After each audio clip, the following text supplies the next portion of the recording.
Hello guys and welcome to a new brand video. In today's tutorial I'm going to show you how to invite users to your GitHub repository.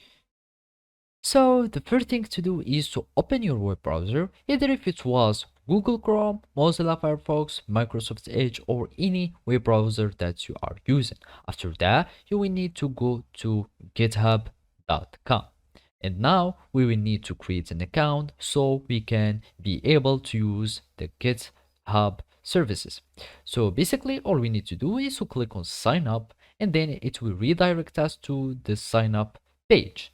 And now you will need to add your email, then gmail.com or any other email that you are using. You click on continue, you create a password. So if it was anything like that, click on continue and then you will add a username, for example whatever the username was. Now you will need just to type yes or no if you want to have the emails and announcements. So click on no if you don't want to, and then you will need just to solve as a verification, you solve this puzzle.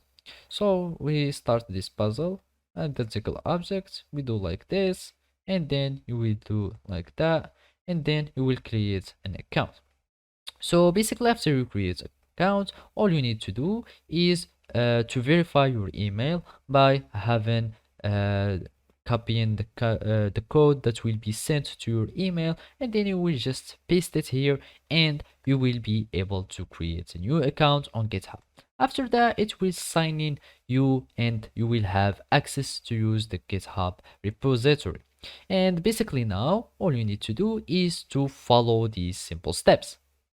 And now after you log into your account, you will need to go to your repository, then you will need to go to settings. After that, here in the access section, you will find collaborators. You click on them and then you will need to go to the manage access and then add the people that you want, the user that you want to invite, and basically just add their username or their full name or email. After that, you will need just to click on select collaborator or just select any collaborator and then just click on add the person or to the repository. So basically this is how you can do it. Thank you for watching and see you next time.